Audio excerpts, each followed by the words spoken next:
La Sociedad Española de Radiodifusión presenta... Ser... ¡Viva la radio! Podcast. Siempre. Ser Historia.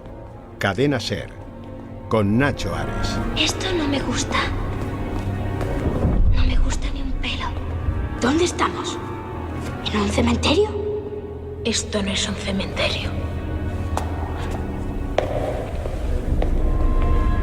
Es un tablero de ajedrez. ¡Hay una puerta! ¿Qué hacemos ahora? Es obvio, ¿no? Debemos cruzar jugando. De acuerdo. Harry, ponte en el hueco del alfil. Hermione, tú de torre junto a la reina. Y yo seré el caballo. ¿Y ahora qué pasa? Bien.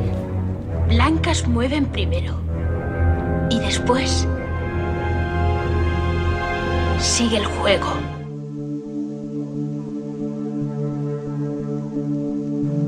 Comenzamos este nuevo programa de Ser Historia y lo hacemos escuchando una escena que podríamos definir casi como clásica ya en la historia del cine.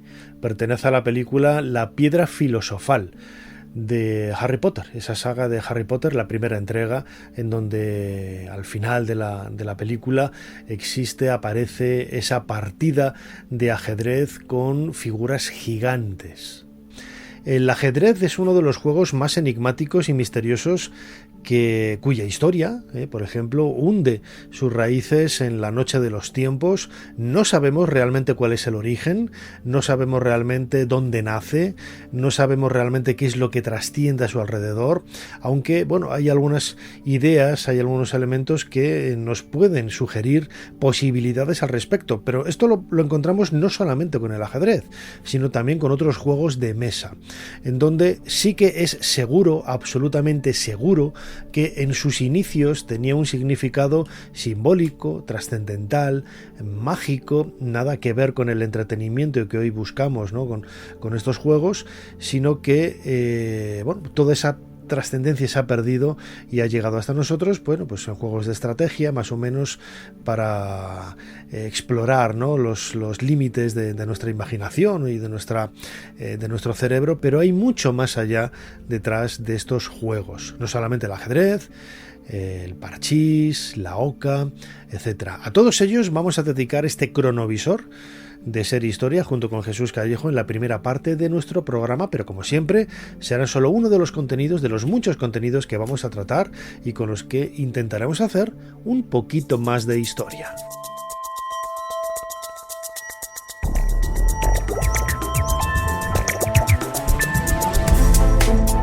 Bienvenidos a Ser Historia.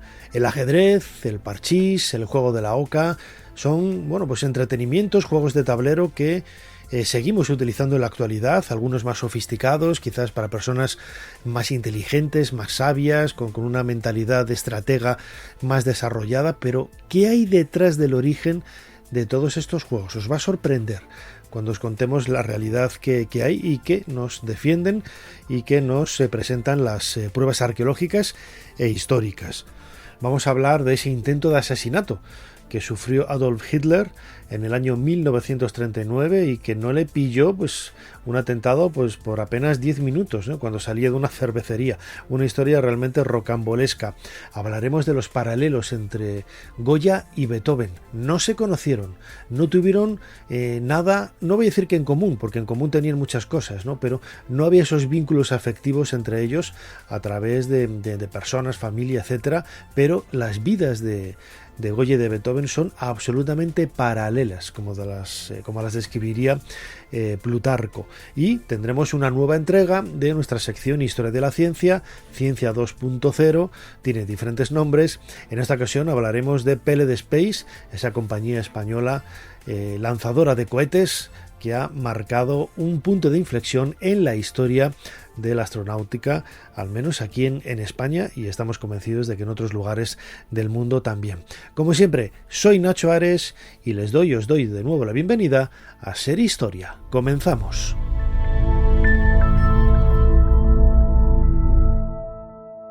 Sigue a Ser Historia en las redes sociales. Nos tienes en Twitter, Facebook, YouTube, Instagram y TikTok. @serhistoria. Y también puedes suscribirte a nuestra newsletter mandándonos un correo a serhistoria@cadenaser.com. Jesús Callejo, una semana más. Bienvenido de nuevo a Ser Historia. ¿Qué tal, Nacho? Un placer una semana más de estar aquí, en este caso en plan muy lúdico. Totalmente, porque vamos a hablar de juegos, vamos a hablar de la historia del ajedrez, de otros juegos que tienen también ese trasfondo mágico, iniciático, siempre, ¿no? El recorrido por un tablero, superando dificultades, contratiempos, siempre ha tenido ese paralelo de la vida del ser humano en un reflejo de la propia vida, ¿no? Totalmente. Ya sabes que los cuentos y los juegos son herramientas de conocimiento. Hay mucha gente que no lo sabe, se cree que son juegos infantiles o son juegos meramente de diversión, pero ¿qué va? Subyace muchísimo conocimiento, muchísimo hermetismo, muchísimo simbolismo a lo largo de su historia, y el que conoce un poco en profundidad cómo es el ajedrez, cómo es el parchís, cómo es el juego de la oca, saben perfectamente que en el fondo es un poco el juego de la vida y el juego de la muerte. Es el juego en el que uno participa cuando naces, en fin, las pruebas, los episodios, las circunstancias que tienes que vivir, los amigos, los enemigos, las circunstancias adversas y otras veces favorables, los aliados, y al final pues te vas encontrando con esas etapas que sirven un poco de experiencia, de aprendizaje para esa vida. Entonces, bueno, pues a través de los dados, a través de las fichas, a través de los colores, a través incluso de los mandalas que suponen este tipo de juegos, cuando tú los ves, no deja de ser también efectos geométricos que sirven también un poco para la meditación, servían un poco como yantras o como mandalas dentro de la mitología hindú. En fin, ahora analizaremos un poco no solo, en fin, el origen de algunos de estos juegos, sino también esas implicaciones como herramientas de conocimiento, porque ya digo, tanto este tipo de juegos como muchos cuentos de esa tradición oral y anónima, lo que nos están es transmitiendo muchísima información sobre el devenir, por una parte, de la humanidad en general, desde que sale, en fin, del paraíso perdido y tiene que buscarse las habichuelas, incluso el devenir del ser humano a nivel individual. Las cosas que tú tienes que pasar, un poco el viaje del héroe de Joseph Campbell, pero en versión del juego. Y no olvidemos que los primeros juegos nacen siempre como una vocación religiosa. Los primeros juegos tienen que ver con los dioses y luego poco a poco se van particularizando, se van haciendo mucho más domésticos, pero la esencia, el conocimiento y el símbolo permanece intacto. Muy bien, Jesús, pues después de esta breve introducción del tema que vamos a desarrollar en los próximos minutos aquí en el cronovisor, tenemos la máquina del tiempo preparada, perfectamente engrasada, nuestro teclado, para hacernos viajar en el tiempo. ¿Cuál es la fecha que propones en esta ocasión? Pues mira, la fecha es el 18 de julio de 1978.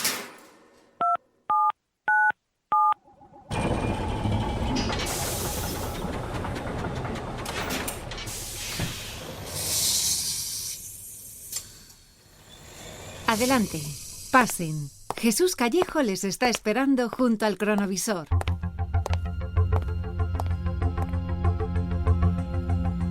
Jesús, habrá que guardar un poco de silencio porque estamos siendo testigos de una partida de ajedrez.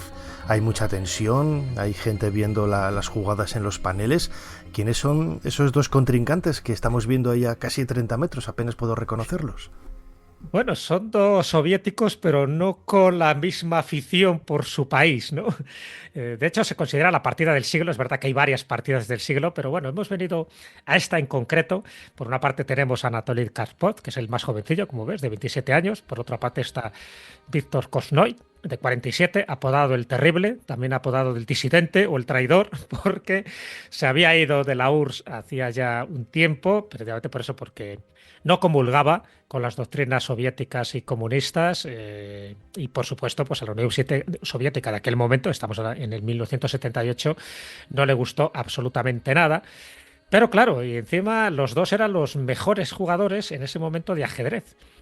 Por ese momento, en este instante en el que estamos, el que detenta el título mundial es Anatoly Karpov, pero Korchnoi pues le quiere arrebatar ese título, con lo cual es más que una partida de ajedrez. Estamos hablando de una partida política, hasta el punto de que se están jugando muchas cosas. De hecho, Korchnoi no tiene la nacionalidad soviética, es la Suiza, y él quiere poner la bandera suiza, cosa que los rusos no le dejan. Y entonces al final tienen que jugar sin bandera ninguna, ¿no?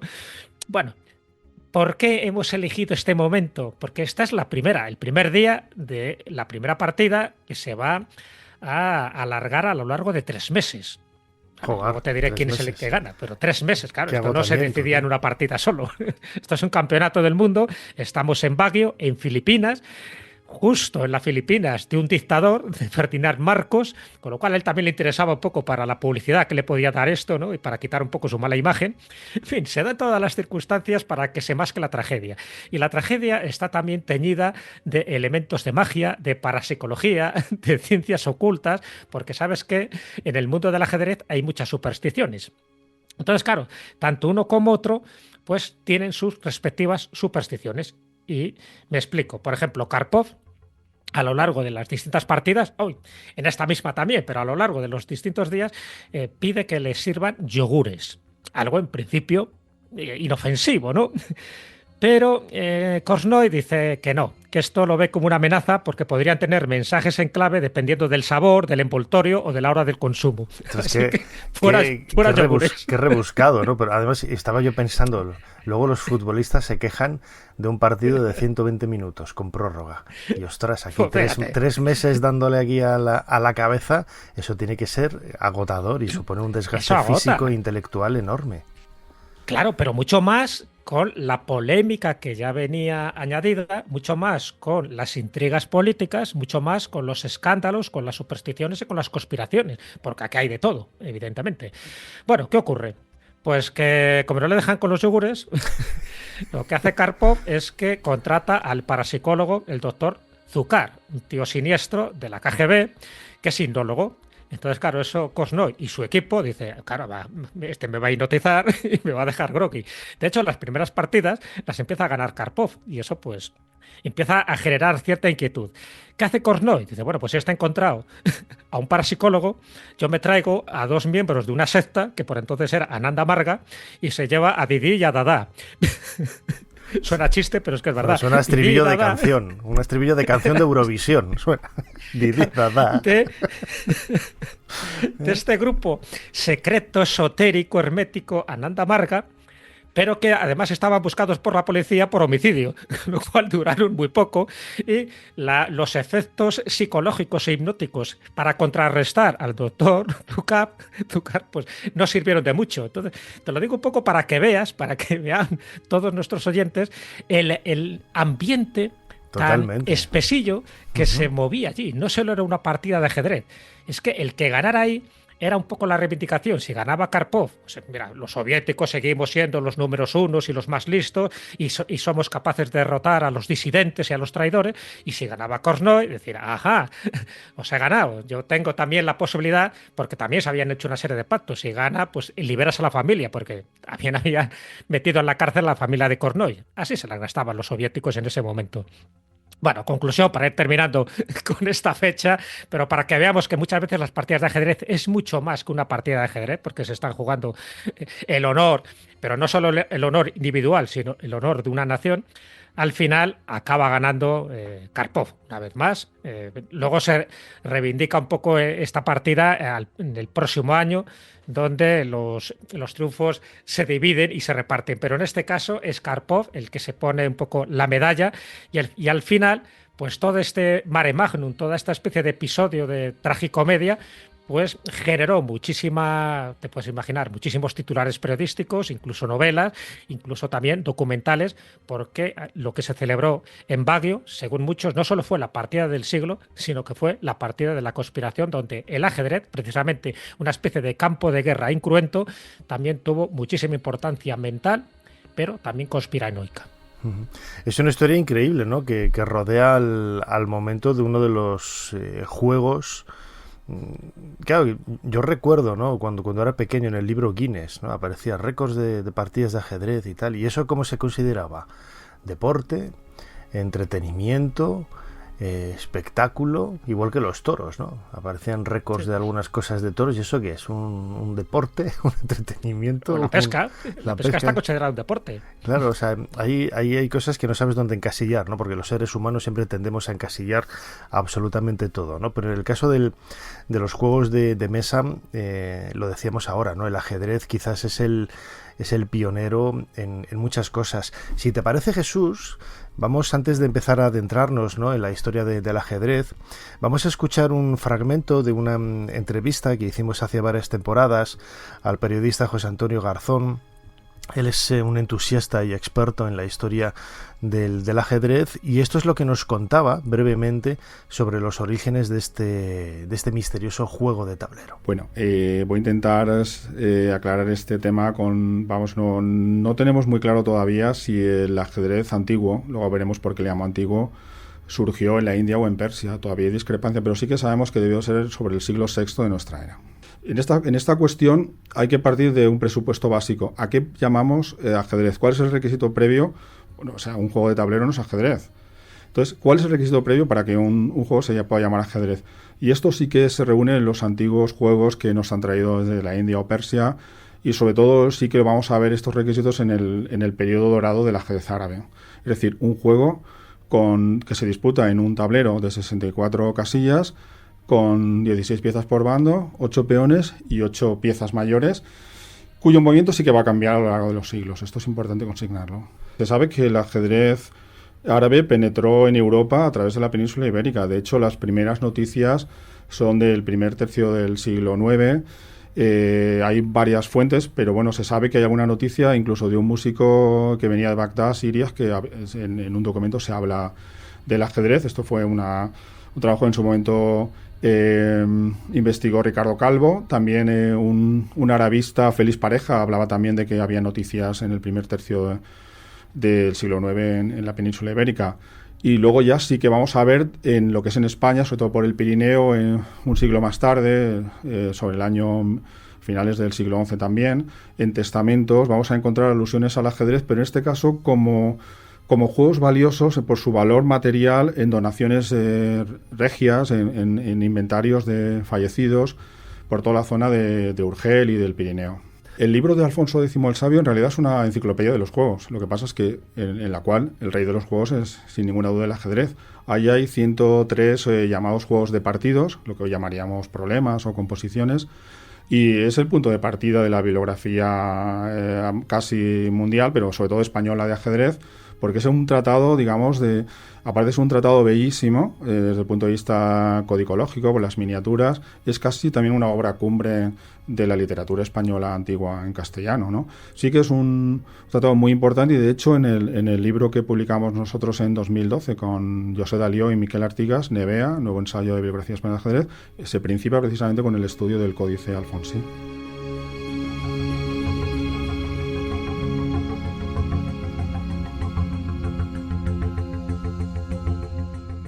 Si queréis escuchar la entrevista completa que hicimos a José Antonio Garzón, lo podéis hacer a través de los podcasts de Ser Podcast o en cualquier otro agregador de audio en el programa 290 de Ser Historia, dedicado precisamente con el nombre del ajedrez.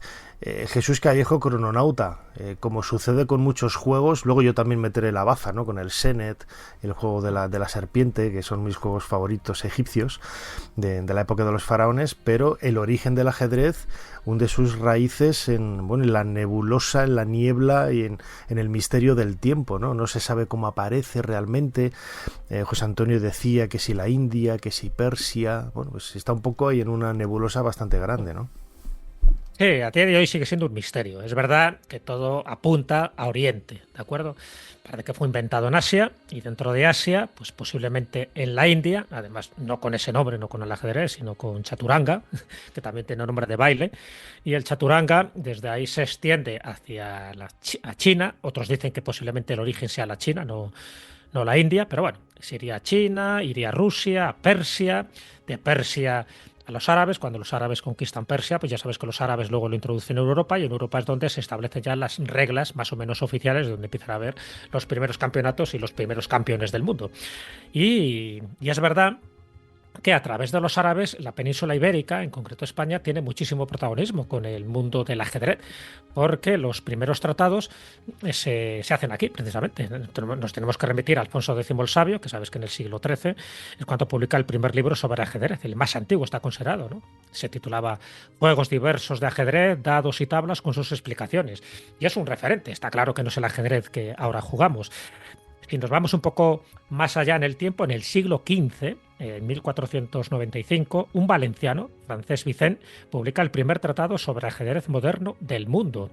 Es decir, que, como ves, muchos tiros conducen directamente a España, porque aquí fuimos muy pioneros en muchos de estos juegos de mesa. Se divulgaron, nos dicen que también a través de los templarios, luego lo comentaremos, estaría más relacionado con el juego de la oca. Y incluso en 1497 aparece el primer libro de ajedrez en español, el de Luis Ramírez de Lucena.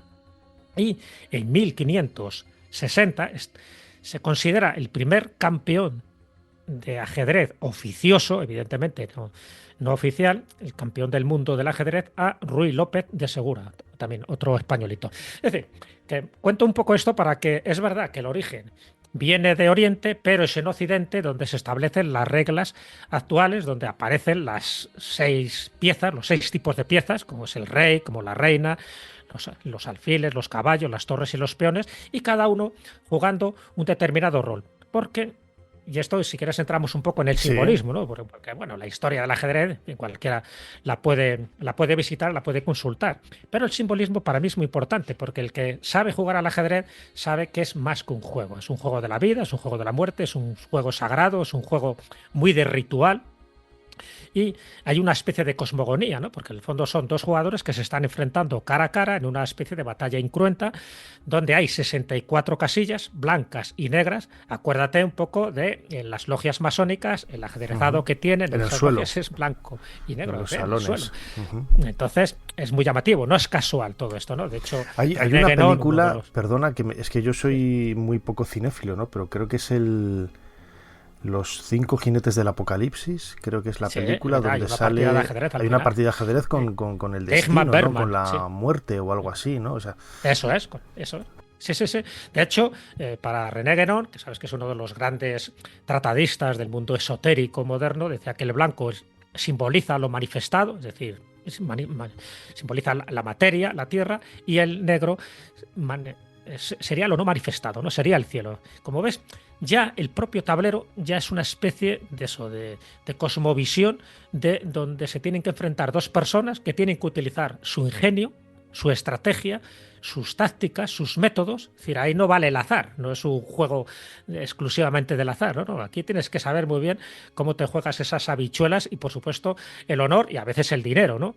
Bueno, pues el rey, fíjate que está simbolizando el poder espiritual, es el que tiene un poco esa energía creativa, de hecho es el que, si tú le das jaque mate, ahí se termina la partida, pero sin embargo la reina, que representa el poder temporal, es el que protege al rey, es el que expande esa energía y además es la que se puede mover prácticamente de las casillas como quiera, ¿no? Siempre y cuando siga un poco las reglas, pero es verdad que tiene muchísimos más movimientos que puede tener los alfiles, que por cierto, los alfiles los va introduciendo Alfonso X, ¿no? Y es cuando se juega en diagonal.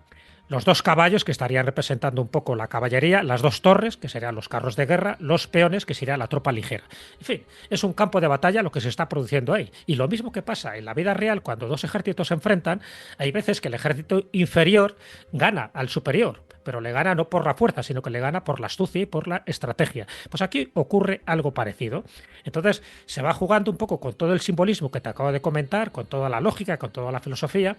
Cada jugador tiene 16 piezas, en fin, las 32 figuras, que en el fondo, si tú miras en la cábala hay 32 senderos de sabiduría que llevan a los séfiros, y los séfiros son los que, de alguna forma, pues son los planos de manifestación de lo que comentábamos antes de René Guénon. Es decir, que todas estas es manifestaciones, tanto conscientes como inconscientes, del mundo real, pero que a la vez es un mundo virtual donde tú te estás jugando la vida, donde estás tú jugando un poco tu estrategia, donde te estás jugando la muerte. La muerte es que te eliminen del tablero.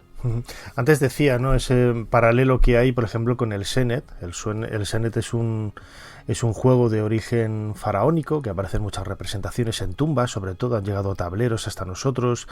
No se conocen las reglas, pero por los dibujos que hay en las casillas del agua, de la cruz de la vida, etcétera, y la propia interpretación que se saca de los textos que lo acompañan en esas representaciones en las tumbas faraónicas, entendemos claramente que es como, al igual que el ajedrez, una lucha, ¿no?, del individuo contra la muerte, contra el destino, contra esas vicisitudes que tiene la vida, esos obstáculos que hay que ir pues revirando, ¿no?, y hay que ir solventando, ¿no?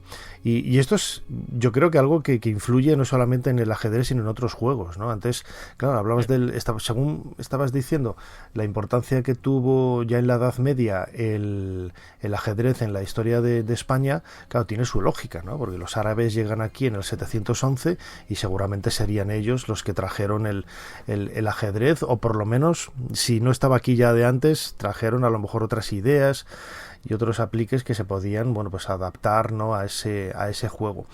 Pero ese elemento vital de la lucha del individuo con el destino, con la muerte, yo tengo un par de réplicas, ¿no?, de Senet en casa, y a veces juego con Carmen o con algunos amigos y tal, y lógicamente no me estoy jugando ni la vida ni nada, ¿no? Pero el trasfondo mágico que hay detrás de todo eso se ha perdido, y eso da un poco de pena, ¿no? Yo no sé si los que estudian ajedrez en las academias conocerán estos datos.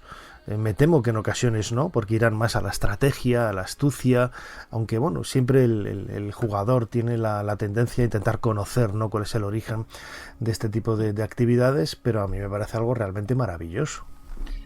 No, para mí es maravilloso, pues ya sabes que a mí siempre me gusta un poco buscar la otra parte, ¿no? La intrahistoria, en este caso toda esta parte simbólica, que en el fondo, como partimos de la base de que nada es casual, está claro que los que diseñaron esto no lo diseñaron porque sí. ¿Por qué 64 casillas? Fíjate, vamos incluso a otro elemento más y luego, si quieres, hablamos del parchís. 64 casillas es 6 más 4, 6 más 4 es 10, el 10 ya sabes que significa un poco la totalidad, incluso también la divinidad, pero es que el 10 en el tarot, si tú vas a las cartas del tarot, a los 22 arcanos mayores, el 10 está representando ni más ni menos que la rueda de la fortuna.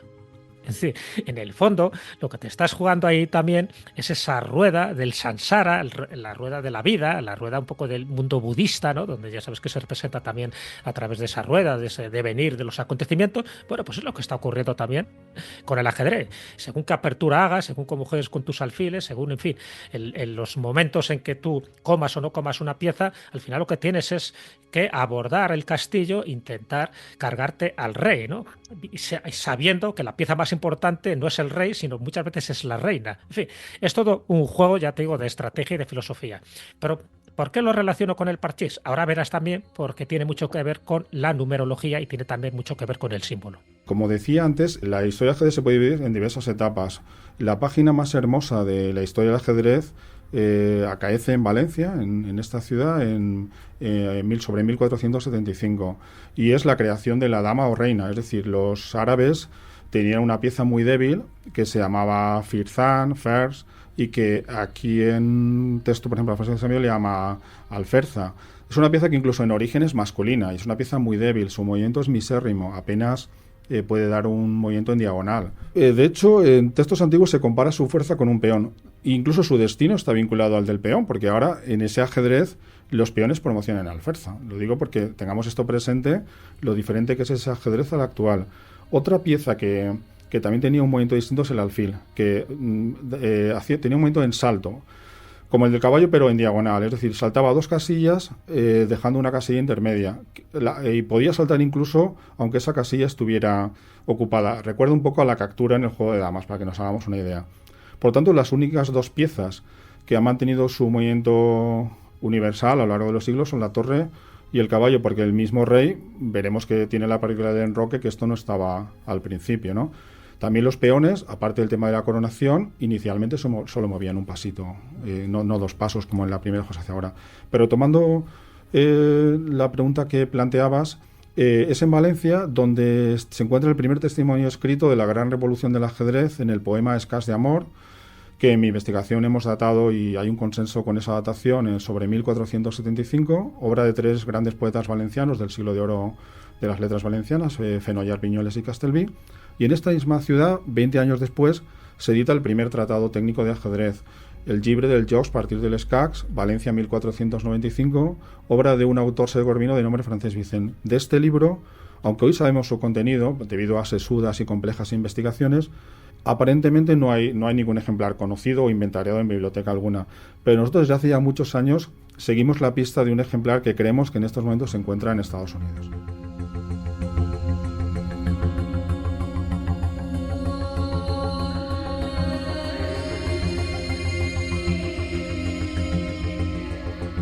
Escuchábamos un nuevo corte de esa charla que mantuvimos con José Antonio Garzón en el programa 290 de Ser Historia, periodista y perfecto conocedor de la historia del ajedrez, en donde nos hablaba, ¿no?, de esas influencias y de esos añadidos tan importantes para la historia del ajedrez que se han hecho en nuestro país. Y claro, el ajedrez, al igual que otros juegos, ya dando un paso hacia adelante, pasando de página, comentabas ahora el parchís, ¿no? Es muy llamativo, ¿no? Todos los tableros de parchís tienen por el lado contrario el tablero de la oca, ¿eh?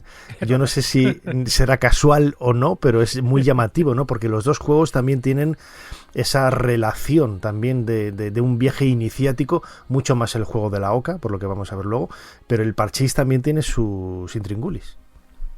Mucho más de lo que nos podemos imaginar, y eso que aparentemente es muy simple, ¿no? Mucho más simple que el ajedrez, pero también hay muchas cosas que juegan a favor o en contra del jugador en función de si sabes o no sabes bien las reglas, ¿no?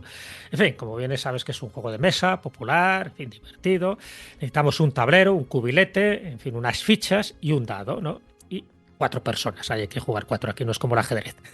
Su origen, la India también, como no, en la India casi todo se fragua, si no es la India es China, pero bueno, da igual. Pero en este caso estaríamos hablando de una fecha mucho más reciente, que sería el siglo XVI, el emperador mongol Akbar el Grande, que no jugaba con fichas, sino que jugaba con doncellas. Pero bueno, aparte de esa especie de excentricidad que él hacía, lo importante cuando ya llega al tablero, el tablero, fíjate, se juega con 4 colores, ¿vale? Son los 4 colores que en el fondo está representando los 4 elementos y las 4 direcciones. Es el rojo, por una parte, que simboliza el fuego, el azul, que simboliza el agua, estamos hablando de los 4 elementos, el amarillo sería el aire y el verde, que sería la tierra, aparte de otro tipo de atributos que no voy a entrar. En este caso son 68 casillas, que es una especie de ciclo. En fin, hay 4 jugadores con 4 fichas, 16 fichas en total, y fíjate, para empezar a jugar, ¿qué tienes que sacar? Un 5. ¿Vale? El 5, como bien sabes, también dentro del mundo de la simbología, es un poco el hombre en su plenitud. Es decir, si no estás preparado, no puedes empezar a jugar. Hasta que no saques un 5, tú te quedas ahí en tu casita tranquilamente. Y una vez que eso ocurre, empiezas a jugar con un dado. Un dado tiene 6 caras. El dado es un cubo, antes se hacía con una taba.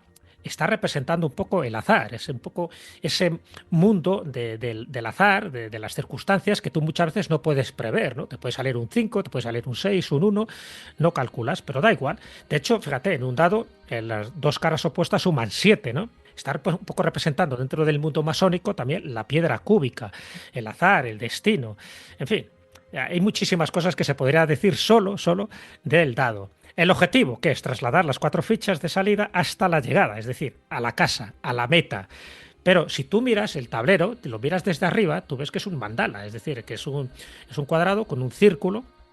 Y en el fondo, en el centro, hay una pirámide vista desde arriba. Es decir, tú tienes que llegar hasta el centro.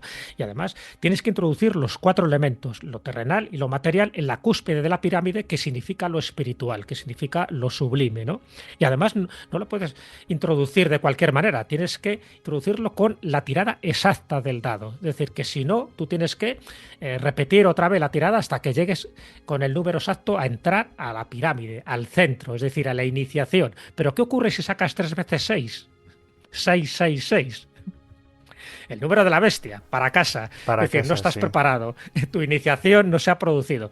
En fin, tantas y tantas cosas que sería muy, muy largo un poco de explicar, porque nos daría para otro cronovisor, pero yo creo que es suficiente estas pinceladas que te acabo de dar para darnos cuenta que al final el Parchís es mucho más que un juego. Ujú.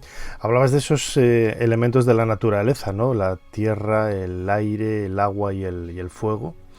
Yo siempre, esto lo sé creo que lo que hemos comentado aquí en algún otro cronovisor es solamente un añadido. El fuego realmente no está en la naturaleza. El fuego no existe. El fuego necesita oxígeno. O sea, el fuego no hay ningún sitio con fuego. Todos, no, el rayo es el que provoca todos el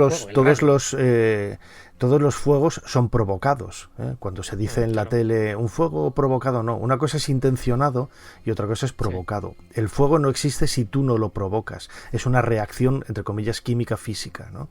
Entonces, que eso me lo decía una vez un bombero, me decía, claro, es que el fuego no está en la naturaleza, tienes que prender algo, tienes que quemarlo y para quemarlo tienes que frotar, tienes que hacer, tú no vas a una cueva y encuentras fuego ahí, no. No, o sea, no, ojalá los hombres primitivos lo hubieran tenido tan fácil.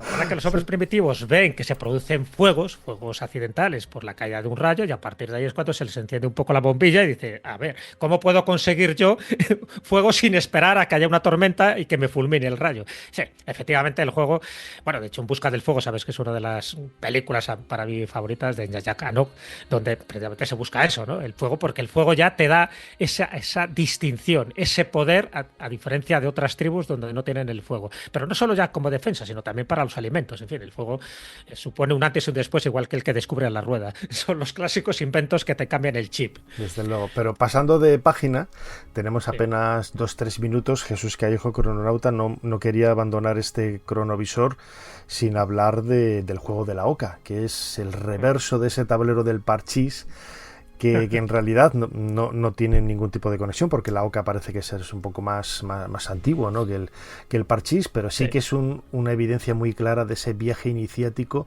desde el inicio hasta el final, pasando por una serie de obstáculos que hay que evitar a toda costa. Total, sí, te vas encontrando todo tipo de obstáculos, de cárceles, de pozos, de puentes, pero también de ocas, las 13 ocas, 13 además, ¿no? Que tiene mucho que ver un poco también con ese simbolismo que hemos comentado y que además el 13 pues también tiene que ver con el tarot, con la carta de la muerte, pero no la muerte física, sino la muerte como transformación. Bueno, en definitiva, ya tenemos poco tiempo, pero te lo resumo, ¿no? Para mí el juego de la oca está muy relacionado un poco con el peregrinaje, ¿no? Sabes que se ha relacionado el juego de la oca con el Camino de Santiago. Hay varias teorías, una de ellas de Juan García Tienza, donde te lo asociaba. Incluso cada parada del juego de la oca, de las 63 casillas, él lo asociaba con las distintas paradas que tú tenías que hacer, en fin, el peregrino tenía que hacer hasta que llegaba al centro y en este caso el centro pues era ni más ni menos que la Catedral de Santiago de Compostela. La ficha sería el peregrino. Entonces tú, el peregrino, poco a poco vas avanzando, te vas encontrando aliados, te vas encontrando obstáculos, te vas encontrando pues una serie de experiencias en la vida, te vas encontrando la oca, que te sirve de oca a oca y tiro porque me toca, con lo cual es como un impulso, ¿no?, para seguir adelante, pero no consiste en ir muy rápido, sino consiste en ir muy seguro. Por eso, poco a poco, tú te vas encontrando con una serie de elementos, de signos iniciáticos. Acuérdate, por ejemplo, que en el gremio de los compañeros constructores, que son un poco los que construyen las catedrales góticas de aquella época, había como dos símbolos de distinción. Uno es el caracol, la espiral, y otro es la pata de oca, que aparecen mucho las marcas de cantero. Bueno, pues eso también aparece de una forma o de otra en el juego de la oca. ¿Y por qué la oca? Porque la oca, en el fondo, está representando un poco, no los 4 elementos, pero sí 3 elementos de esos que estamos contando, ¿no? Porque por una parte está vinculado al aire, está vinculado al agua y está vinculado también a la tierra. No al fuego, como tú bien decías, porque no es lo más natural. Al fuego estaría más relacionado si fuera el dragón, tendría los 4 elementos, pero en este caso es la oca.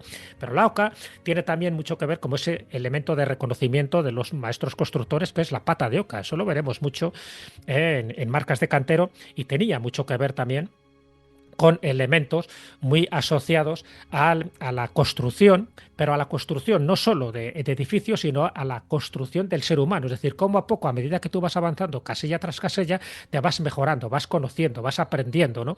Y bueno, pues todo ese tipo de cosas, incluso fíjate que cuando caes en la casilla 58, en la de la muerte, fíjate, también si sumas 8 y 5, ¿qué te da? el 13, el tarot, que es la muerte. Es decir, todo está relacionado un poco con ese simbolismo, que no hace falta que tú lo entiendas, no hace falta que lo comprendas. Sabes que este tipo de mensajes son subliminales. Poco a poco van calando en ti, van calando en este caso, en el jugador, pero también es el peregrino hasta que llegas al final.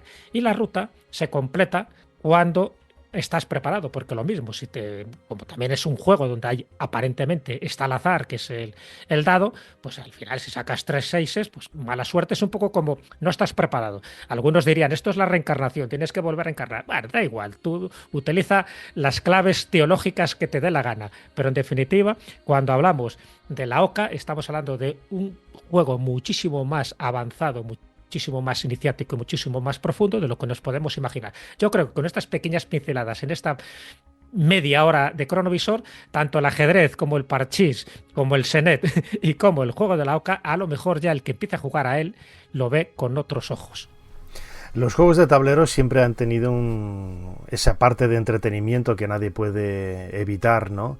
Pero hay que conocer también ese trasfondo mágico que nos hace humanos, ¿no? Es la belleza de estos juegos que trascienden, no van más allá, trascienden, no es el término que hay que utilizar para hablar de esa magia que subyace detrás del simbolismo que hay alrededor de ellos. Jesús Callejo, crononauta, como siempre, muchísimas gracias una vez más por habernos ayudado a hacer un poquito más de historia. Muchísimas gracias a ti. Y Nacho, una partidita antes de cenar. Venga. Empiezas tú. Vamos allá. Tira. Saco yo. Venga.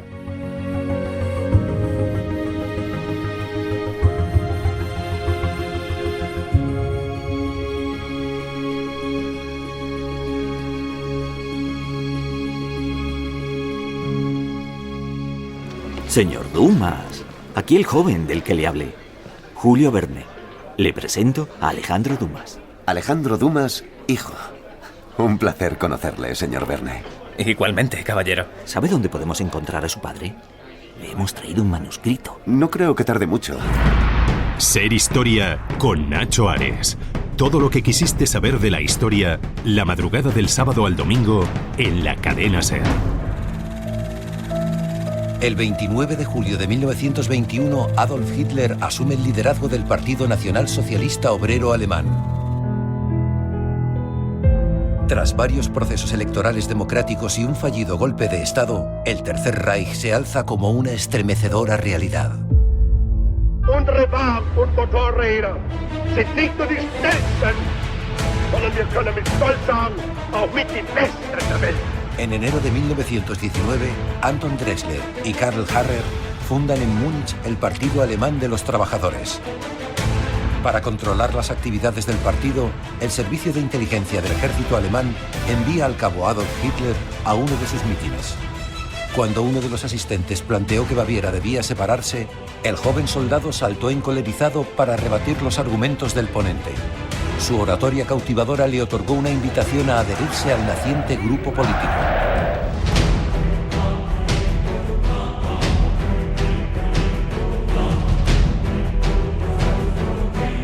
Pasamos de página en nuestro particular libro de historia aquí en Ser Historia en la cadena SER y lo hacemos escuchando un fragmento de un documental, El ascenso de Hitler.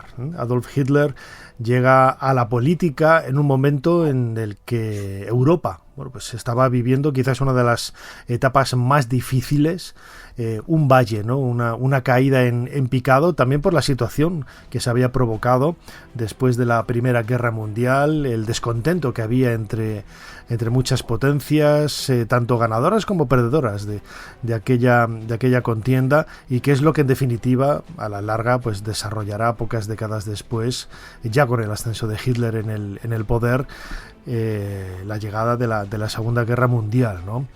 Queríamos hablar de esta figura, de la figura de Adolf Hitler, cómo llega al poder y sobre todo la vorágine, ¿no? de aspectos que hay alrededor de su biografía, muchos de ellos desconocidos, como ese intento de asesinato que vivió precisamente al poco tiempo de comenzar su gobierno. Lo hacemos de la mano de un libro que tenemos sobre la mesa aquí en esta máquina del tiempo de Ser Historia, El hombre que casi asesinó a Hitler. cuyo autor es Jorge Carrasco. Jorge, bienvenido a Ser Historia. Bienvenido y gracias por invitarme. Acabas de publicar este libro con Plataforma Editorial. Lo comentábamos antes a micrófono cerrado, ¿no? Antes de comenzar esta charla, la idea, ¿no?, de que quizás se ha generalizado, ¿no? Hitler llega al poder por una serie de circunstancias dadas, pero también porque la gente le votó. Hay un poco ahí de controversia, ¿no?, en ese sentido, pero el caso es que al final él se hizo con el poder. Sí, la gente le votó, pero no consiguió una mayoría absoluta, ni por supuesto una mayoría cualificada. Hay un libro, yo recomiendo un libro que lo pongo en la bibliografía del libro que se llama A 30 días del poder, de Henry Ashby Tanner. Y ahí explica muy bien cuál fue el proceso. En realidad, el partido nazi en el año 32 empezó a ser el más votado, pero eso no quiere decir que tuviera la mayoría absoluta. Llegó a tener hasta, creo, el dato lo podría buscar, pero creo que era un 37% de los votos. Luego llegó a bajar un poco porque creo que se quedó sobre el 33% a finales del 32%, porque se estaban continuamente repitiendo elecciones y tenían falta de financiación, tenían un problema grave de financiación, como todo el resto de los partidos.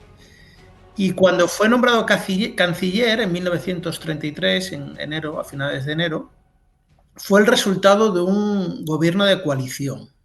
Él se le ofreció ser vicecanciller en un gobierno de coalición dirigido por von Papen, que había sido ya canciller y vicecanciller, y que tenía una rencilla, digamos, casi personal, contra el canciller que era en ese momento Schleicher, creo que era el general Schleicher. Y entonces aprovecharon, que esto lo cuenta muy bien este autor que he citado, que el presidente Hindenburg, que no quería nombrar a Hitler porque lo consideraba una persona sin preparación, le habían descubierto una cosa sucia de soborno de unos terratenientes prusiacos que le habían ofrecido una finca para conseguir unas subvenciones, etcétera, etcétera, etcétera. Una cosa bastante fea. Y entonces von Papen negoció con el sobrino de Hindenburg, con Oskar Hindenburg, y le ofrecieron hacer un gobierno de coalición para echar a Schleicher, más que nada. Y le ofrecieron la vicepresidencia. Entonces Hitler se plantó y dice, no, yo quiero ser canciller o nada. Y entonces estuvo ahí un tiempo, tuvo incluso una rebelión interna en su propio partido, por el ala más izquierdista, es que había alas izquierdistas en el partido nazi, que era Georg Strassers, y acababa imponiendo su criterio de que tenía que ser canciller, y al final von Papen, que estaba deseoso de echar a Schleicher, pues aceptó ser el vicecanciller. Y el error que cometieron también fue que exigió dos ministerios clave, que era el Ministerio de la Policía, el control total de la policía, y el Ministerio de Prusia. Digamos, era una república federal y Prusia era el estado más importante y también controlaba la policía. Claro, fíjate, estamos en una época de la historia, no lo he comentado antes, ¿no? Tú eres guionista, eres escritor, has publicado varios trabajos, aparte de El hombre que casi mató a Hitler.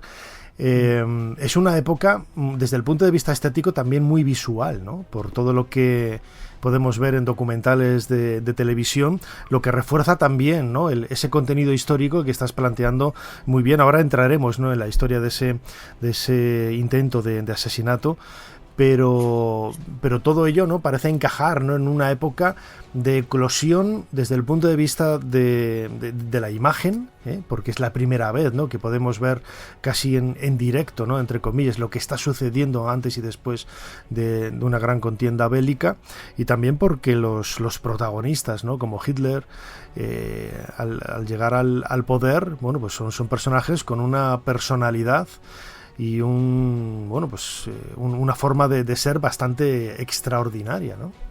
Sí, la imagen era muy importante, y una de las cosas que hizo triunfar al nazismo fue su manejo de la imagen. No solo la imagen, sino los medios de comunicación. Se hizo muy popular la radio, que empezaba en esos años. Aquí celebramos ya los 100 años de radio en España. se hizo un medio muy popular de comunicación, y la prensa, porque la mayor parte de la población ya estaba alfabetizada, entonces podía leer y escribir, entonces la prensa se hizo muy popular. Y con la aparición del cine, y especialmente los noticiarios, porque la gente veía noticias en los cines, en las salas de cine antes de la película, pues todas esas herramientas las fue utilizando muy hábilmente el partido nazi, ¿no? El muy famoso Goebbels sobre el manejo de la propaganda. Él había estudiado las técnicas de propaganda de los publicistas y incidieron mucho sobre eso. Es muy importante la imagen en esa época. Imagínate, si hubieran tenido televisión, pues podrían ser tremendas la potencia digamos, de manipulación y de control de la opinión. Precisamente ese control de la opinión de una forma natural se justifica porque había descontento. Es decir, la forma de apaciguar o de controlar ese descontento es por parte de la información y de la contrainformación, ¿no? que se daba a través de los medios.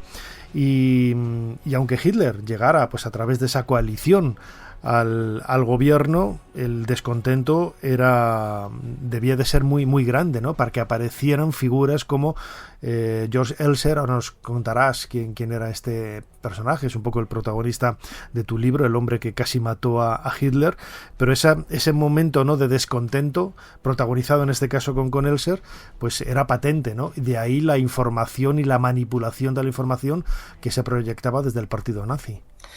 Claro, pero hay que tener en cuenta un poco el contexto. Si vemos también las elecciones, en el año 27, Hitler, el partido nazi había conseguido menos de un 3% de los votos. ¿Qué sucedió entonces? Sucedió la crisis del 29. La crisis del 29 llevó a Alemania a una gran crisis, probablemente la mayor en Europa, por razones económicas, y creó un gran número de desempleados. ¿Y qué sucedió? En el año 29, 30, 31, 32, se sucedieron una serie de gobiernos de los políticos tradicionales que no encontraron ninguna solución, y aquello cada vez estaba peor. Entonces la gente empezó a ver a un partido radical que hasta ahora mucha gente lo despreciaba, consideraban que Hitler era un payaso porque decía cosas que no tenían mucho sentido y todo era culpa de los judíos y unas cuestiones así que nadie realmente se creía. Pues empezaron a decir, bueno, pues vamos a ver qué dice. Les ofrecía esperanza, digamos, aunque en realidad la línea política de Hitler era muy débil. Simplemente decía, estos son los culpables y lo vamos a solucionar. No sabía cómo realmente.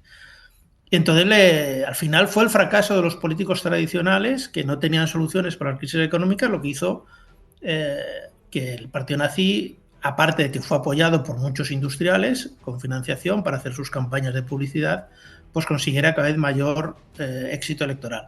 Pero lo que te quiero decir es que, insisto, hasta el año 32, que fueron las últimas elecciones libres, no consiguió más allá de un 37% máximo.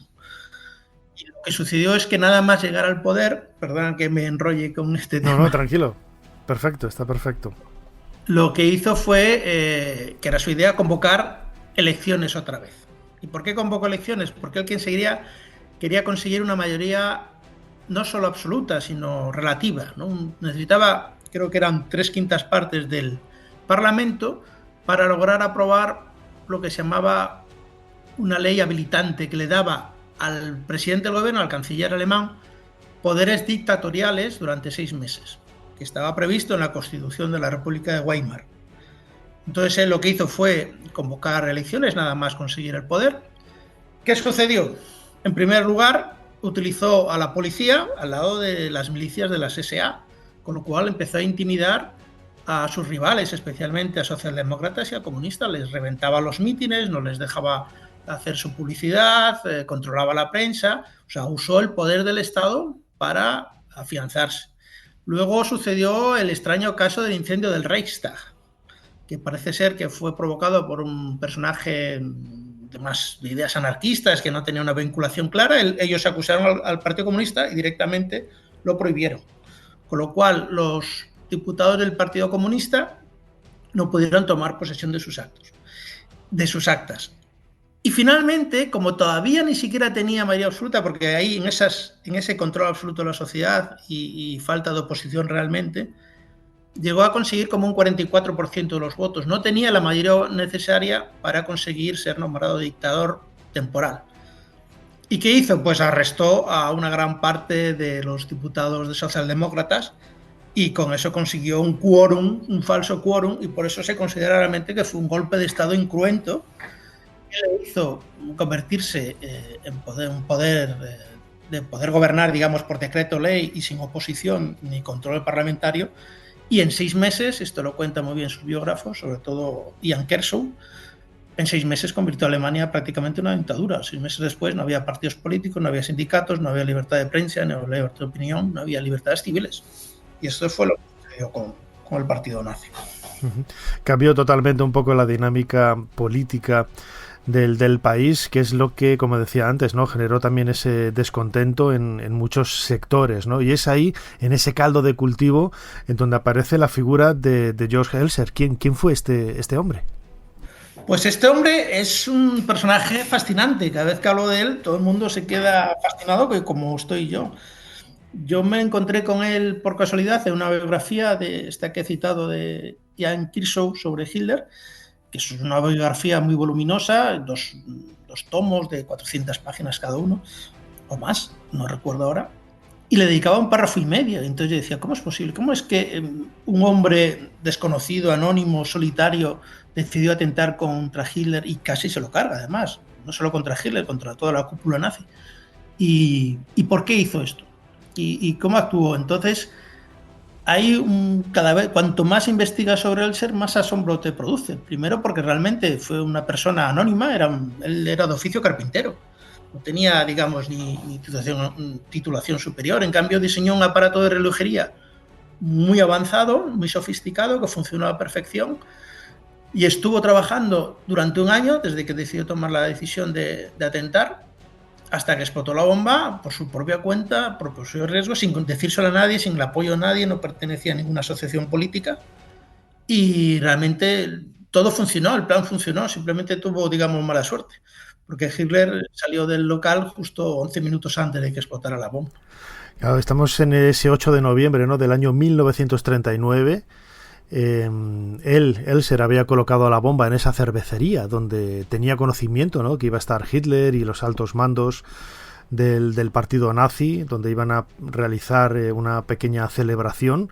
Y claro, él tendría que tener información. Yo no sé si esa información era sensible o no, la conocía todo el mundo. La seguridad de Hitler quizás no era tan sofisticada como pudiera ser ahora la seguridad de un alto mando, ¿no?, del ejército, o en este caso pues un primer ministro, un presidente, pero el caso es que él llegó a tener esa información. Sí, bueno, no conozco muy bien los sistemas de protección de la época, debían ser importantes, pero claro, no como ahora. Pero él fue mucho más allá. La verdad es que es asombroso su planificación, porque dices, bueno, esto es un disparate, pero luego lo piensas, bueno, es el único disparate posible. Tenemos que tener en cuenta que Hitler en aquel momento no sé si tenía mucha protección, porque realmente era un líder muy popular.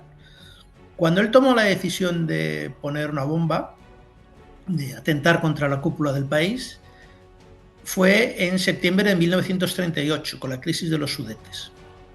Entonces ahí que sabes que estuvo a punto de estallar la guerra, que Francia y Rusia movilizaron el ejército, etcétera, etcétera, etcétera. Al final se saldó con el compromiso de Múnich, que fue solamente pues aplazar el inicio, ¿no? Y Elser pues pensó, este hombre nos quiere llevar a la guerra. Lo importante de Elser es que él atentó para intentar evitar una guerra. Y él se dio cuenta, por razones que explico en el libro, porque vio que había un programa de rearme oculto y que la cúpula del partido que dirigía el país, que tenía un apoyo mayoritario en ese momento, estaba organizando todo para iniciar una guerra de agresión. Varias guerras de agresión contra los vecinos, especialmente hacia el este, ¿no? Y él quería evitarlo. Simplemente es eso. Y lo que sucedía es que Hitler, cada vez que tomaba el micrófono, decía, no, yo soy una persona pacifista, jamás voy a provocar una guerra, son los otros los que quieren provocarla, son los ingleses, son los judíos, son los demás, yo no voy a provocar ninguna guerra. Y era mentira, y él se dio cuenta que era mentira. Y digo, bueno, pues la única manera que tengo de impedir esto. Él no quería cambiar el régimen, él no pertenecía a ningún partido político, ni tenía una ideología política clara. Él actuó en solitario y digo, bueno, yo la única manera que creo que se puede acabar esta guerra es eliminando no solo a Hitler, sino a la cúpula nazi que se reunía en ese sitio, que era Goering, Goebbels, Himmler, toda esta gente, que eran los más fanáticos de los nazis, y a lo mejor pues lo que podía ocurrir es que dirigentes del mismo partido, pues menos fanáticos, pues podían evitar iniciar guerras de agresión. Eso fue todo su idea, y yo creo que era bastante práctica, y lo que hizo, bueno, en septiembre del 38 se da cuenta de que los dirigentes del país van a encaminar a una guerra que sabe que será desastrosa, y decide planificarlo. Durante un año lo planifica con sus propios medios, no se lo dice a nadie, ni siquiera a su familia ni a sus personas más cercanas, y consigue realizarlo. Eso es lo fascinante de este personaje.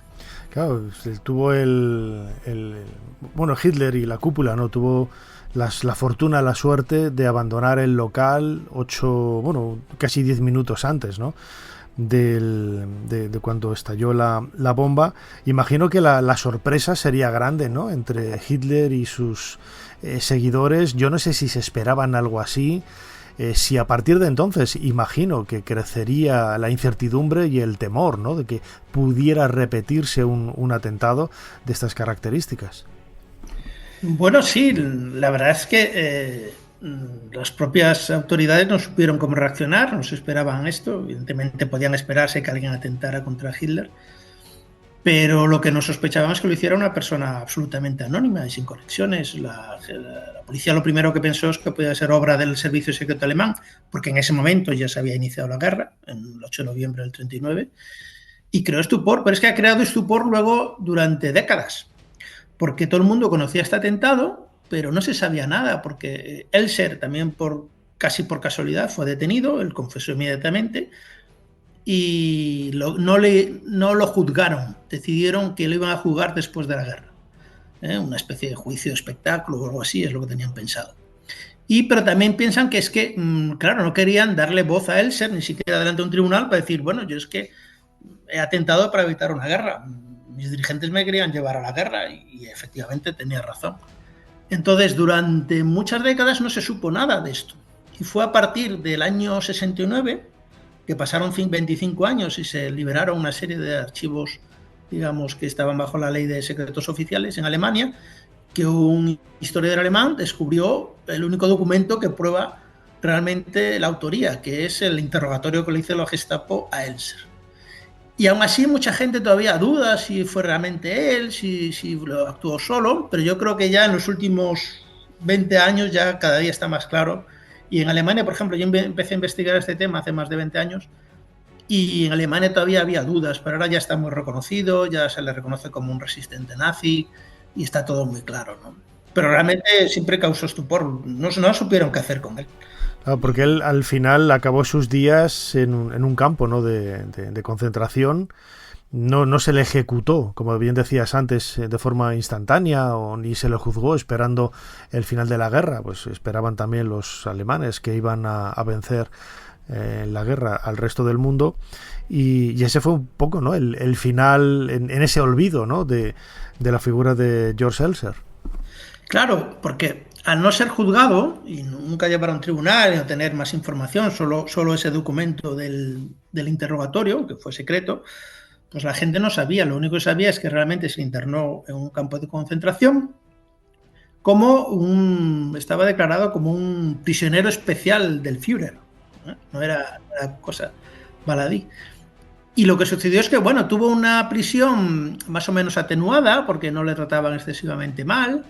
Además era una persona bastante peculiar, probablemente se hizo amigo de sus carceleros y le daba regalos y todo esto. No era una persona conflictiva en este sentido. Lo que sucedió es que en abril de 1945, cuando la guerra estaba ya perdida y Hitler había tomado la decisión de suicidarse, pues hizo una lista de que había que eliminar a una serie de personajes que eran sus enemigos declarados. Los más conocidos, el almirante Canaris, que estaba también prisionero en condiciones un poco especiales, y entre ellos estaba Elser. Entonces, por eso también se sabe. Otra nota que se conservó, afortunadamente, es la orden de ejecución sobre Elser. Y Elser, que además estaba herido en ese momento por un bombardeo sobre el campo de concentración, pues parece ser que le pegaron un tiro en la camilla del hospital. y afortunadamente se conservó esa nota, porque en la nota había un pie de página que ponía destruir una vez efectuado la operación. Es una historia fascinante y muy desconocida para el gran público, que ha investigado con profusión y en profundidad nuestro invitado, el guionista y escritor Jorge Carrasco, que acaba de publicar con Plataforma Editorial este magnífico libro, El hombre que casi mató a Hitler. Yo al principio decía el hombre que casi asesinó a Hitler, no, el hombre que casi mató a Hitler, publicado, como digo, por Plataforma Editorial. Jorge Carrasco, como siempre, muchísimas gracias una vez más por habernos ayudado a hacer un poquito más de historia. Gracias a vosotros.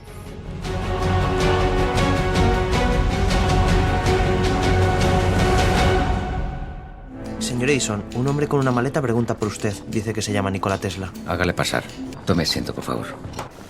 Así que es usted Tesla, el serbio que viene de París. Sí, señor. Es un placer conocerle. Bachelor me habló de usted. Y viene con la maleta, como si acabara de llegar en el último barco. Pues en realidad sí, señor. Acabo de llegar de París. Ser Historia con Nacho Ares. Todo lo que quisiste saber de la historia, la madrugada del sábado al domingo, en la cadena SER.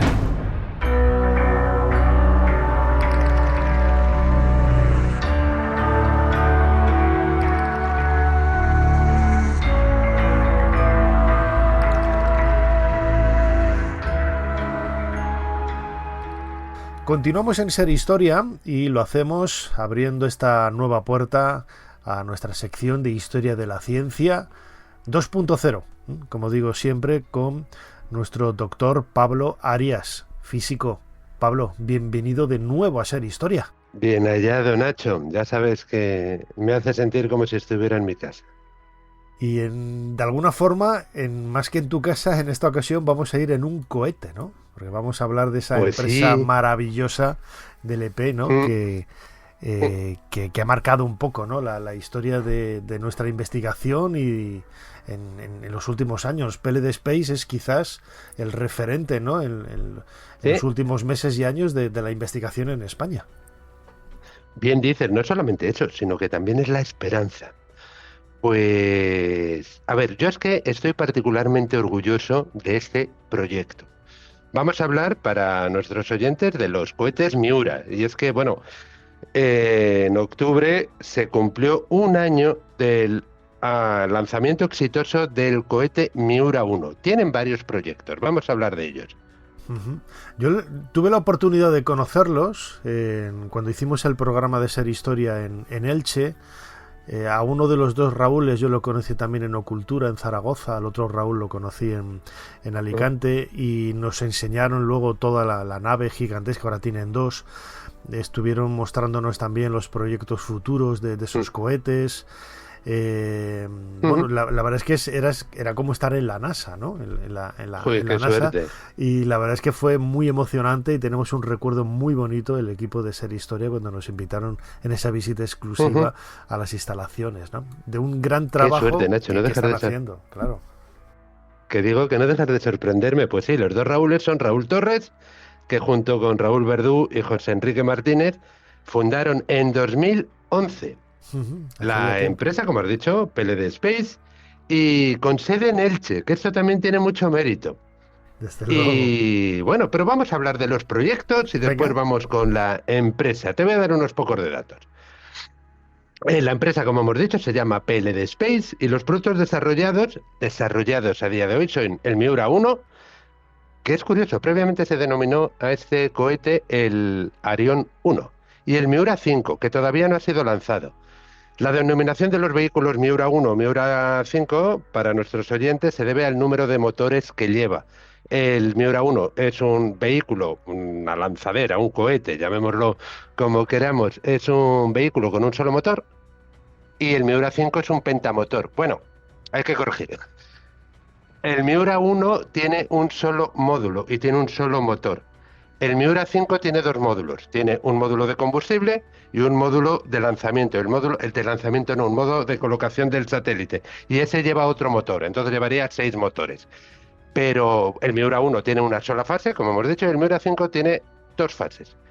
Pero la característica de estos vehículos es que son vehículos de lanzamiento satelital, pero son recuperables y son de los primeros desarrollados en Europa. Estos cohetes, como he dicho, los utilizamos para poner en órbita satélites, hay que situarlos en la órbita correspondiente, hay que ser muy preciso, y los cohetes, que normalmente se dividen en varias fases, pues la característica principal de estos es que son recuperables y reutilizables. Y es una empresa puntera en este sector en Europa y nosotros estamos muy orgullosos de ellos. Claro, además es una empresa hecha a sí misma, es una empresa que, el propósito que busca es pues hacer casi de mensajeros espaciales, ¿no? Colocar en el espacio satélites o componentes de otras empresas que pueden ser utilizados en esos satélites que luego utilizamos para mil cosas aquí en la Tierra, ¿no? Y esos taxis o esa mensajería, pues con la empresa de los Raúles, ¿no? Como digo yo, pues se ha colocado, ¿no? en pole position casi en los últimos años. Sí, es que el concepto es bueno. He de decir, dentro de las cosas buenas que tienen, que es que desarrollan también los motores. Es decir, proyectos anteriores de construcción de lanzadores de satélites, es decir, cohetes, en España ha habido, pero con la compra de los motores. Estos no, estos desarrollan sus motores. Y no solamente eso, como he dicho antes, lo bueno es la recuperación. En el momento que en el Miura 5 la fase de combustible ya no es necesaria, se desprende y bueno, tiene una caída localizada. Ahora están con otros proyectos para una caída vertical que vamos a ver y seguro que los llevan a cabo. Decir que, como has dicho tú, que tienen una nave nueva, porque la empresa cuenta con más de 200 trabajadores. ¿Qué es? En primer lugar, una plantilla de desarrolladores jóvenes.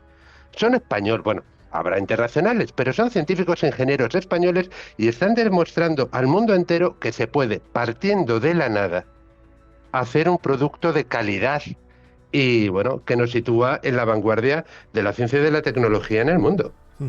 Además ahora sacaron hace pocos meses, ¿no? Ese proyecto Lince, que es un paso más, ¿no? A mí me gusta, ¿no? El empleo que tiene, la utilización de nombres muy hispanos, ¿no? Muy nuestros, ¿no? El proyecto Miura, para la gente que nos escuche desde América, desde Hispanoamérica y no sepan lo que es un Miura, es un tipo de toro, de toro pues bravo, muy popular en España, que tiene todo ese significado de fuerza, de poder, y el lince es un gato salvaje que es propio sobre todo de la zona sur, de la zona meridional de la península ibérica, una verdadera preciosidad, un gato con una colita muy corta y que estuvo a punto de extinguirse y que hemos recuperado y ya está perfectamente controlado y no voy a decir que haya superávit, pero está perfectamente controlado, ¿no? Y la utilización de estos nombres, ¿no? Miura, lince, Pablo, lo convierte todavía en algo más español, claro, sí. Dejan una impronta española en el proyecto. De hecho, en los cohetes va un pequeño toro en el diseño y, bueno, deja dicho que es producto nacional, que también es bueno. Pues como has dicho, en octubre pasado la empresa PLD anunció el proyecto Lince, el más puntero. Anunciaron también algunos otros, es decir, en los modelos Miura van a desarrollar Miuras para transporte de material en el espacio y se llamarán, los nombres los tienen, Miura Next, Miura Heavy y Next Super Heavy. Y va a aumentar el tonelaje, por decirte, el mayor va a poder llevar 16 toneladas de material a la Luna y 13 a Marte. Y es una pasada. A ver, la cápsula del Lince, bueno, el proyecto Lince no lo hemos dicho, es una cápsula en la que puede haber tripulantes. Los tripulantes es de 8 metros cúbicos y para 4 tripulantes hay, pero se prevé la posibilidad de hasta 5.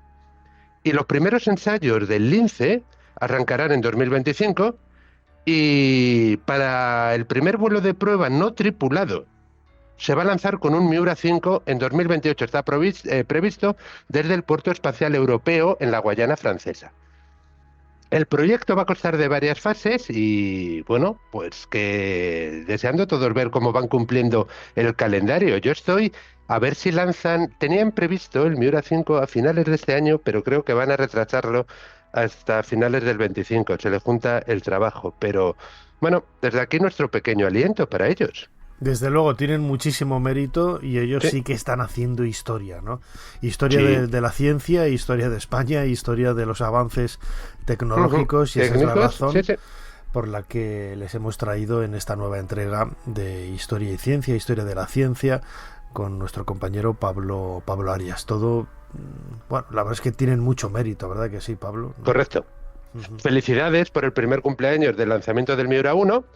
Y que, bueno, ya celebraremos más éxitos en el futuro porque, vamos, están abocados a ir consiguiendo metas poco a poco en el mundo tan difícil, aeroespacial y sobre todo de tecnología española, insisto, con chicos españoles, en un sitio que está en Elche, que tampoco, que me encanta el proyecto desde el inicio hasta el fin.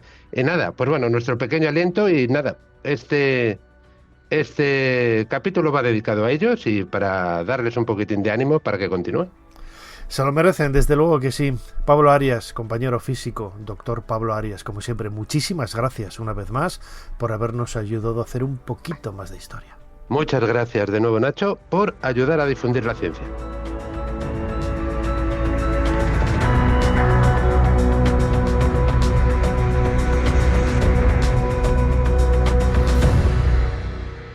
Madre, se rumorean cosas sobre usted, dentro del convento y fuera de Ávila. No se deje llevar por las habladurías, María. Usted y yo sabemos que en este convento entra y sale demasiada gente. Es usted famosa, madre. La fama nunca ha de ser el camino, Sor María. Ser Historia con Nacho Ares. Todo lo que quisiste saber de la historia, la madrugada del sábado al domingo en la cadena SER.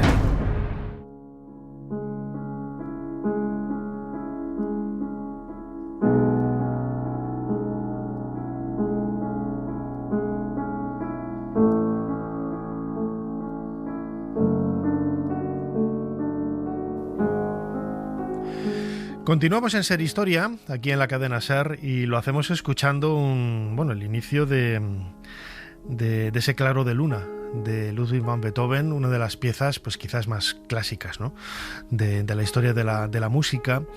Hace pocos meses estuvimos hablando con un buen amigo de este programa, Martín Llade, de la figura de Beethoven. Ya sabéis, él es una de las voces de Radio Clásica, de Radio Nacional de España, y queríamos retomar el tema de Beethoven, pero vinculándolo a una figura muy característica de la historia de la cultura, del arte, de la historia en general de España, que es Goya. Goya y Beethoven es el título de un libro que ha publicado nuestra invitada, Marta Torres, pianista, que ha publicado con La Esfera. Marta, bienvenida a Ser Historia. Hola, buenos días, gracias. Fíjate, Marta, yo lo comentaba ahora, ¿no?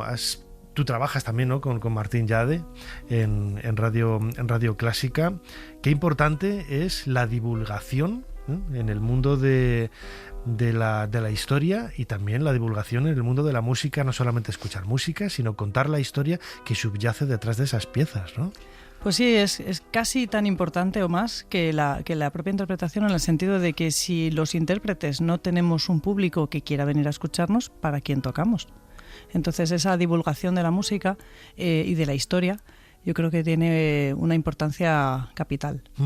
Claro, le da contexto, ¿no?, un poco a esos personajes. No dejan de ser seres humanos, hombres y mujeres, que nos han dejado esas obras, esas publicaciones que ha permitido, ¿no?, que hoy, pues siglos, ¿no?, en este caso con la figura de Beethoven. Recordemos, él nació en el año 1770 y falleció en 1827, y Francisco de Goya nació un poco antes, en 1746, y falleció pues un poquito después, ¿no?, de Beethoven en 1828. ¿Dónde nace esta búsqueda de vincular a Goya con Beethoven? Realmente el origen surgió en España hace 100 años, cuando se iba a celebrar el primer centenario del fallecimiento de Beethoven, que se dieron cuenta de que, que al año siguiente había que hacer exactamente la misma efeméride de Goya, y entonces ahí surgió una primera aproximación de esas dos figuras, y luego eso ha continuado en el imaginario popular, y en España es bastante frecuente encontrarte personas que quieren buscar paralelismos entre unos y otros, entre una uno y otro. Tú has publicado, pues el otro día viéndolo un poco, me recuerda un poco a las vidas paralelas de Plutarco, ¿no? Ojalá. Goya y Beethoven. Yo creo que has conseguido un trabajo que perfectamente lo hubiera publicado, firmado Plutarco y hubiera colado, ¿eh? Ya te digo yo que hubiera colado totalmente, ¿no? Muchas gracias. Pero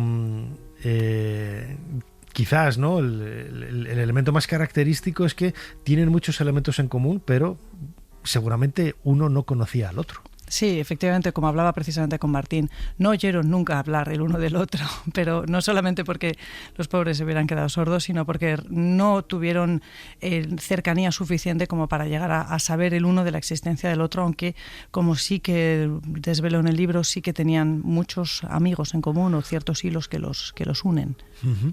Claro, porque Goya es pintor, es artista, ¿no? Y Beethoven es músico, pianista, pero los dos tienen ese elemento común, ¿no? del mundo del arte, uno expresándolo desde un punto de vista más plástico, el otro desde un punto de vista más plástico, también desde el punto de vista musical, pero no tan físico, ¿no? No es algo que veas, sonoro, sino es algo que tienes que sentir, ¿no? Por medio de otro sentido, y son muchos, ¿no? esos elementos paralelos. Ahora iremos contando algunos de ellos, ¿no? Pero son muchos esos elementos que los hacen pues viajar de la mano, ¿no? Entre esa segunda mitad del siglo XVIII y comienzos del XIX. Efectivamente, tienen mucho en común precisamente por el periodo histórico tan crucial que vivieron el final del antiguo régimen, vivieron la Revolución Francesa, sufrieron y padecieron las invasiones napoleónicas, las guerras napoleónicas, y curiosamente vivieron cada uno en un país en el que la actitud política fue también paralela. Entonces sufrieron las mismas consecuencias de ese intento de regreso al antiguo régimen en España con Fernando VII y en el caso de Austria en el Congreso de Viena. Uh-huh. Además, ese contexto histórico siempre lo decimos, ¿no? A mí me gusta preguntar cada vez que viene una persona a hablar de la biografía de un personaje histórico. Claro, ese personaje es lo que es por lo que ha vivido, y ese contexto es el que marca no solamente su propia personalidad, sino también su obra, ¿no? Lo vemos muy claramente en Goya, con esas pinturas no solamente de la Casa de Alba, ¿no? Pero los desastres de la guerra, y también en la figura de Beethoven podemos ver entre líneas, entre notas, ¿no? Ese contexto histórico que a él le tocó vivir. Sin duda, de hecho tenemos incluso algunas anécdotas como la de la famosa Tercera Sinfonía, que inicialmente él le dedicó a Bonaparte, era la Sinfonía Bonaparte porque él admiraba a Napoleón, y cuando se enteró de que Napoleón se había proclamado emperador de los franceses, parece ser que corrió con ira a su escritorio y tachó la dedicatoria, y entonces la tituló Sinfonía Heroica. Y el segundo movimiento, que es una marcha fúnebre, le añadió el subtítulo En recuerdo de un gran hombre. Uh-huh. Entonces, bueno, para Beethoven, Napoleón había muerto. Uh-huh. Y algo parecido le debió de suceder a Goya. Sin duda también, porque bueno, Goya, lo que ocurre es que como sí que llegó a ser pintor de corte, tuvo que comulgar con todos los cambios políticos que hubo, y entonces tuvo que jurar lealtad a José II, y después cuando llegó Fernando VII, pues bueno, hubo que depurar exactamente hasta qué alcance había tenido esta fidelidad al rey impuesto por Napoleón, y a Goya también le pasó factura el haber tenido que seguir a José II. Uh-huh. Lo decíamos ahora, seguramente Goya y Beethoven, seguramente, casi seguro, ¿no?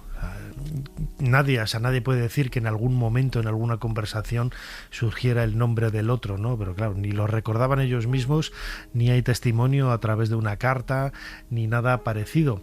Pero sí que tenían amigos comunes, o por lo menos filiaciones comunes, porque en ambos casos trabajaron para personajes de la nobleza, personajes con dinero, que eran también un poco los que empezaban a manejar, ¿no? Esos hilos de la política una vez que el antiguo régimen se había venido abajo. Efectivamente, hay algunas conexiones con apellidos comunes. Yo recuerdo cuando estaba investigando sobre Goya y Beethoven, al inicio quería encontrar una conexión auténtica y real. La busqué primero en La Sordera y bueno, finalmente buscándola en otros ámbitos, y cuando ya estaba casi desesperada diciendo, bueno, tal vez fueron vidas realmente paralelas como aquellas de Plutarco. No se cruzaron en ningún momento, pero sí hubo un momento en el que en el ámbito de Goya encontré un apellido que resonaba demasiado a Beethoven, y tirando de ese hilo efectivamente había una familia, y luego no solo uno, hubo varias, en las que había personajes para los que Goya y Beethoven respectivamente habían trabajado y pertenecían a una misma familia, en algunos casos eran hermanos, o sea que no había mucha lejanía. ¿Cómo crees que hubiera visto la pintura de Goya Beethoven? ¿Él amaba la pintura, amaba el arte? Le gustaba el arte, aunque él era tal vez más aficionado a la lectura y a la filosofía. Entonces, seguramente las pinturas de Goya, aquellas que son más rompedoras, como las pinturas negras o todos los caprichos, los desastres de la guerra, sin duda los desastres de la guerra le habrían interesado mucho, porque Beethoven estuvo muy pendiente de cómo avanzaba la guerra de la independencia en España, porque claro, como le tenía tanto odio a Napoleón, pues estaba muy pendiente de ver si los españoles le plantaban cara. Y cuando efectivamente en la batalla de Wellington, en la victoria de Wellington, la batalla de Vitoria, se echó a las tropas, él se alegró mucho. Entonces, durante esas pinturas en las que se refleja la brutalidad, a Beethoven le habrían interesado mucho. Sin duda alguna, a quien le habría gustado la música de Beethoven, de haber podido escucharla, hubiera sido a Goya, porque a Goya le gustaba muchísimo la música. Hay cartas a su amigo Martín Zapater en el que le dice: ¿cuánto me gustaría que estuvieras en Madrid para poder venir conmigo al Palacio? Porque hay conciertos y hay bailes estupendos, lo pasaríamos fenomenal. Claro, hay que pensar, te iba a decir, ¿no? En el caso de Goya sería más sencillo, ¿no? Por la cercanía que hay de la música al ser un elemento de entretenimiento de aquella época. No había televisión, no había internet, sí que había teatros, ¿no? Sí que había este tipo de representaciones, óperas, pero lo que llamaba sobre todo quizás a reunión, ¿no? Era pues y más en los estadios más elevados de la sociedad, es precisamente esos conciertos, ¿no? A veces en petit comité, otros más grandes, pero a Goya seguro que le gustaba la música. ¿Qué tipo de música se escuchaba en la época de Goya?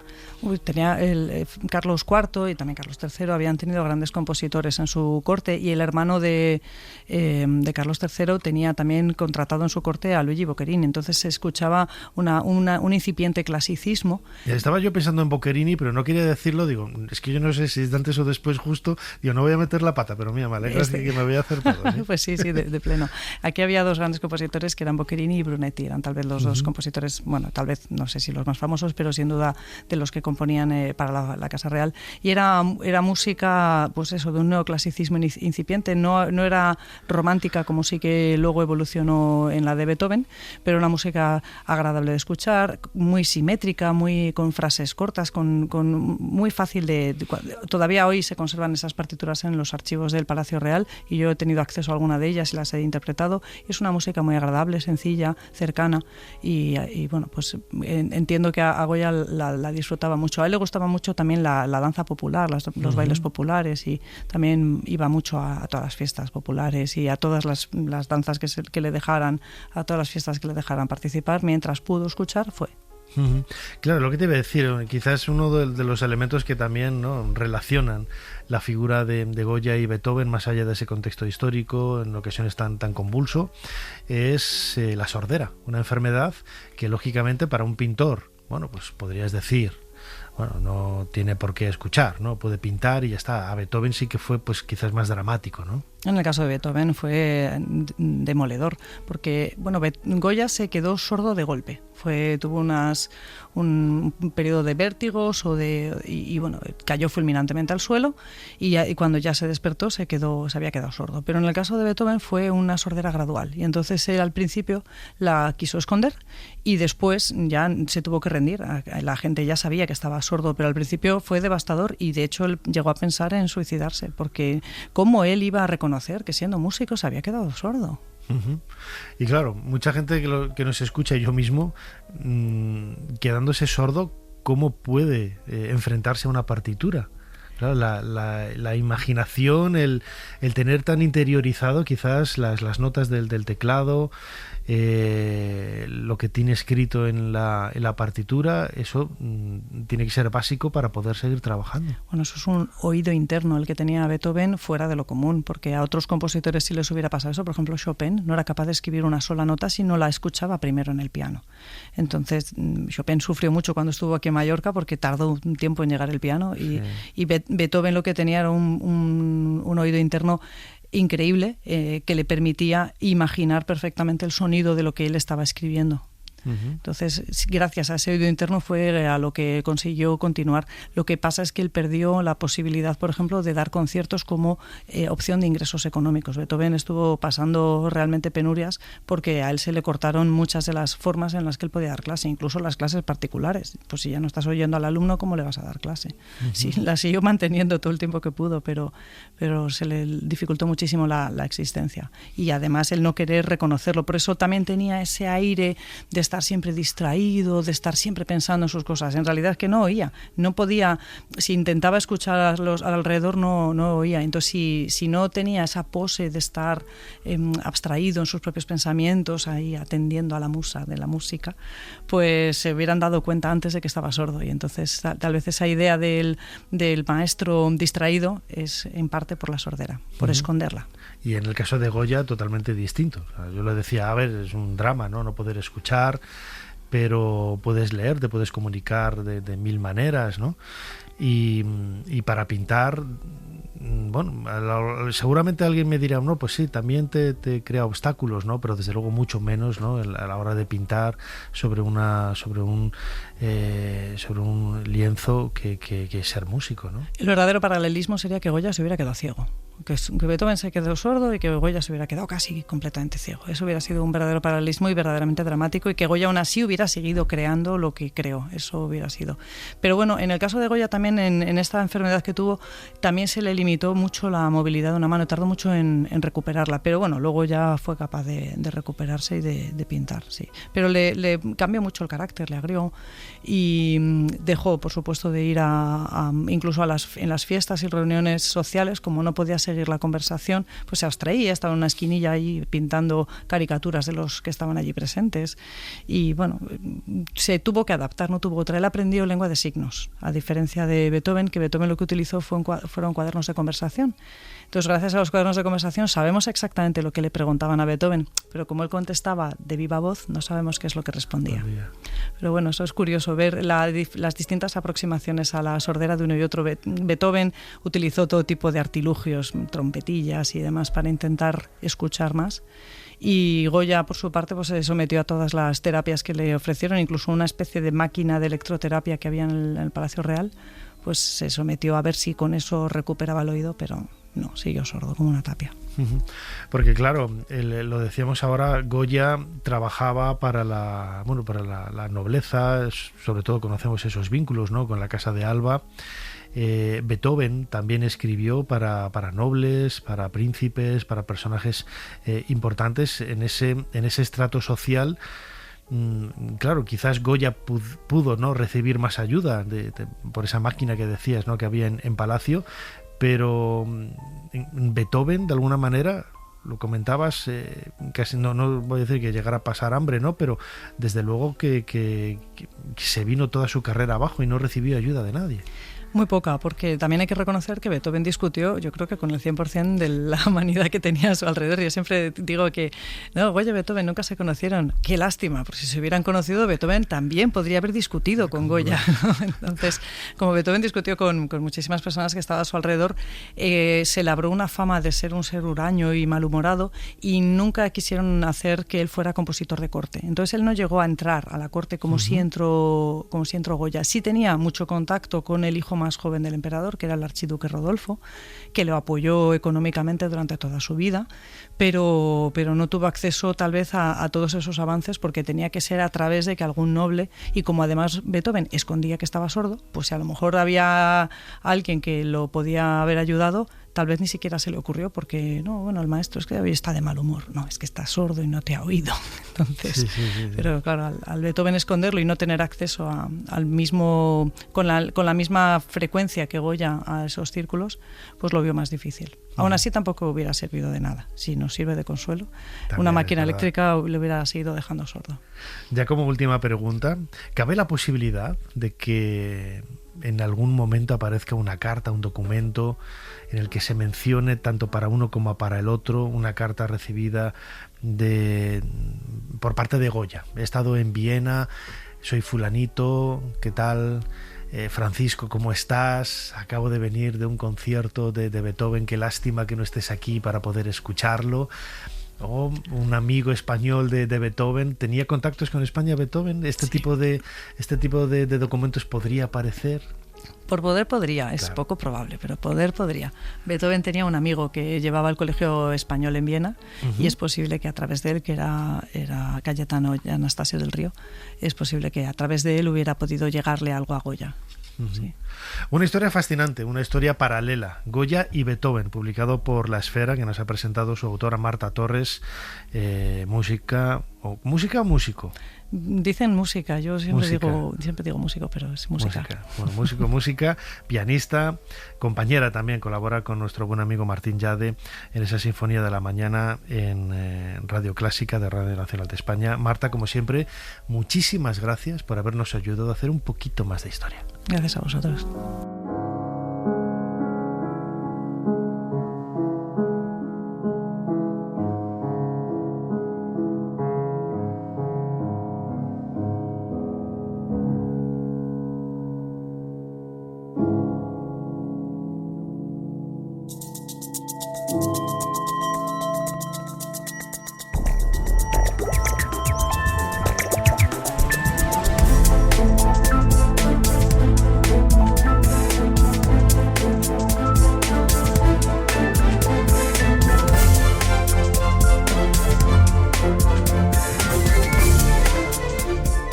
Llegamos al final de nuestro programa de hoy, dedicado al ajedrez, al parchís, a la oca, al senet. También hemos hablado de esos juegos de tablero en diferentes culturas del mundo antiguo. Recordad que si lo queréis volver a escuchar o escuchadlo de forma completa, porque habéis escuchado los 59 minutos de la emisión, lo podéis hacer a través de los podcasts de Ser Podcast. Como siempre, Fermín Agustí ha estado en la producción del programa, Ana Caballero en la producción también y controlando las redes sociales, Chumi Rodríguez a los mandos de esta máquina del tiempo, y delante del micrófono vuestro humilde servidor, Nacho Ares. Os dejamos con más cosas aquí en la cadena SER. Hasta la semana que viene.